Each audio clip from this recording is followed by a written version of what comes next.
Olá, bom dia. Estamos em live. Estamos em live para falarmos de um tópico muito interessante e, epá, isso aqui é muito grave. É muito grave porque nós temos jovens africanos na Rússia, alguns a trabalhar, outros a estudar, e nós também temos soldados russos na República Centro-Africana, na Zâmbia, a treinarem soldados africanos para lutarem pelos seus próprios países. Mas o que muitos não sabem, claramente, né? A comunidade internacional sabe, os líderes políticos sabem, mas os cidadãos normais não sabem, é que a Rússia sempre declarou ter um exército privado, ou seja, ter exércitos privados a lutarem na guerra contra a Ucrânia. Ponto. E epá, essa questão é tão grave que eu não sei como começar. Hum, Agora que chegou a notícia, né, para todos nós, de que morreu um jovem da Zâmbia em combate na Rússia, na Ucrânia, no caso, na Ucrânia, lutando pela Rússia, né, portanto, o jovem. E a Rússia claramente tem declarações de que o jovem queria lutar pela Rússia, e tudo bullshit. Né? Nós sabemos que o jovem zambiano, africano, vizinho de Angola, morreu em combate pela Rússia na guerra contra a Ucrânia. Ponto. E isso leva-nos à história da colonização em África. Só um segundo, se faz favor. Hum, não, preciso ir. Ok, já voltei porque estou com muito frio e preciso de colocar label nos lábios.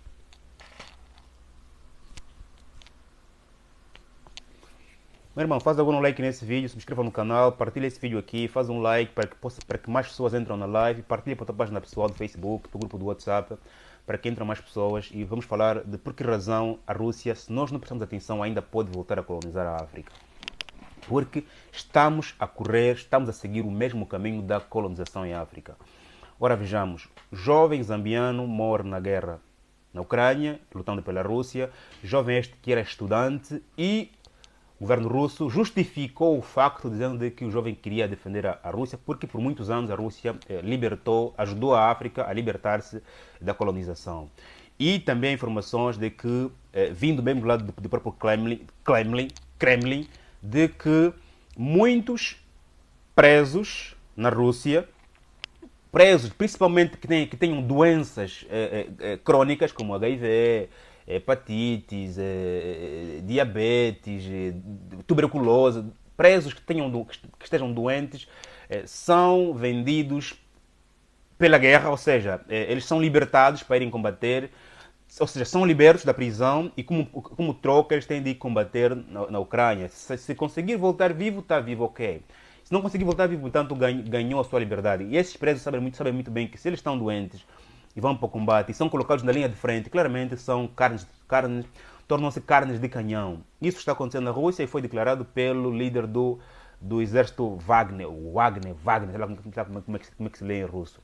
Pronto. Eu estava a dizer que esta história da Rússia, se nós não abrirmos os olhos, vai nos levar à história da colonização em África. Como é que a história da colonização começou? Como é que os europeus conseguiram colonizarem-nos? Como é que eles conseguiram? E vais ver que, se ficares aqui até o final do vídeo, vais perceber que está tudo ligado com o que está a acontecer agora em África. Ponto. Que os governos africanos sabem, mas não falam. Ponto. Meu irmão, faz um like nesse vídeo, se faz favor. Somos aqui já um número considerável. Faz um like, partilha essa live, se faz favor. Não vou perguntar se o som está bom, porque eu acho que o som está bom hoje. Aqui há gajos que até se incomodam quando eu digo, por favor, confirma ali se o som está bom. Há indivíduos que até ficam nervosos com isso. O angolano é um gajo muito sensível. Tão sensível que se não abrirmos os olhos vamos ser novamente colonizados. Segundo os historiadores, a colonização em África começou da seguinte forma. Europeus chegaram à África e começaram a negociar com líderes africanos de forma a que pudessem lhes vender os seus cativos, os seus presos. Aqueles indivíduos que eram uma ameaça para as sociedades africanas, né? Portanto, e os reinos, né, africanos vendiam esses cativos, esses presos, e esses presos eram vendidos para trabalharem na Europa e na América em campos de cultivo e também na construção civil. Atenção que isso está a acontecer com jovens africanos que são recrutados pela Rússia na África para combater na guerra entre a Rússia e a Ucrânia. Ou seja, o processo é igual. voltando à história da colonização, chegou uma altura em que já não havia mais presos, porque o negócio estava muito rentável, estava muito bom, mas os africanos não tinham mais presos para poder venderem aos europeus. Tanto que, pá, porque também havia alguns reinos africanos gananciosos, ambiciosos, claramente começaram a condenar qualquer gajo que cometesse qualquer. Alguém roubou galinha, alguém mijou na rua, alguém tossiu próximo do rei, já era preso. Ou seja, começaram a prender pessoas arbitrariamente, de forma que pudessem ir sustentando o negócio, porque ali os europeus estavam cada vez mais a pedir cativos.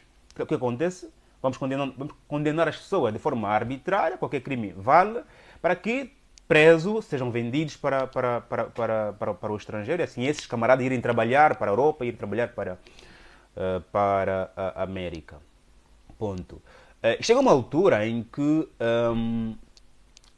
ainda estou na história da colonização em África. Chega uma altura em que não há mais presos, ninguém mais está a cometer crimes assim quaisquer para que possam condená-los. O que é que acontece? Começa-se a criar aqui intrigas entre tribos. Tipo agora, né, agora está acontecendo aquela história, né, dos bacongos e sulanos, né? E assim começam as guerras. Portanto, surge alguém, o europeu, nos divide, ou seja, coloca chamas nos bacongos e nos sulanos. Eles, os bacongos e sulanos, entram em atritos. Quando estiverem a lutar, claramente o que eu vou dizer assim.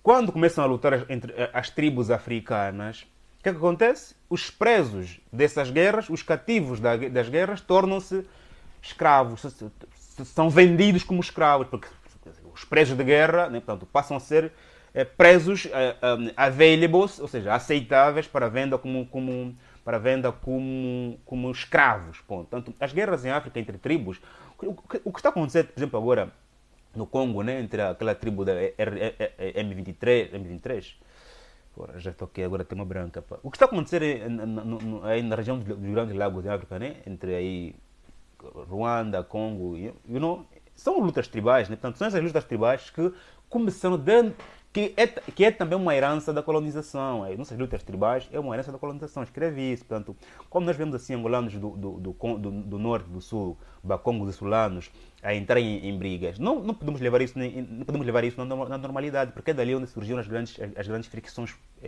regionais. A África continua em grandes guerras por causa dessas questões tribais. Portanto, o que é que acontece? O europeu lança a chama em várias tribos, já nos estudaram, já sabiam que nós temos muitas tribos. Lança chamas em várias tribos e as tribos lutam, portanto, os presos cativos são agora tanto os bacongos como os sulanos vão tendo presos um do outro, vão vendendo esses presos como escravos e assim vão alimentando a máquina do negócio transatlântico, do negócio de tráfico de escravos, ok? Ponto. Mas chega uma altura em que regiões africanas entendem-se, ou seja, já não há mais guerras. E quando não há mais guerras, o que acontece? E o negócio não está rentável.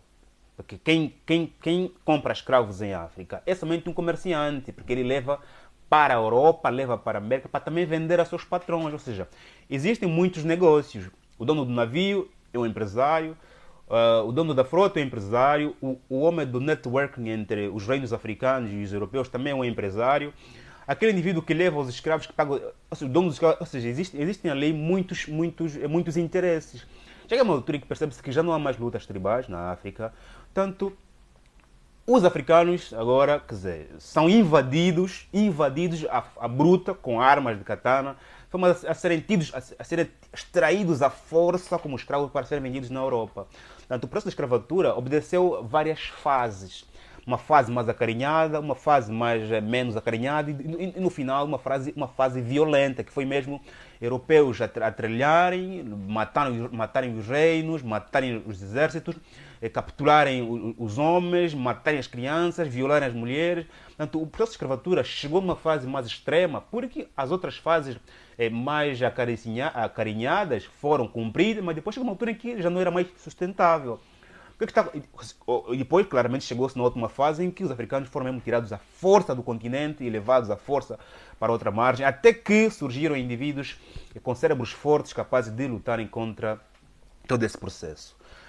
Essa história se repete quando a Rússia começa a ir para a África, aliciar jovens africanos, pagando-lhes 5 mil euros, 5 mil dólares, para lutarem, para combaterem contra a Ucrânia, na Ucrânia. E também esse processo se repete quando jovens africanos que cometem alguns crimes na Rússia, como dizem ser o caso desse jovem zambiano, segundo informações do governo russo, cometeu um crime na Rússia, e acho que é estupefaciente, coisa parecida. Foi preso, como preso, foi colocado em combate na linha de frente para defender a Rússia, né?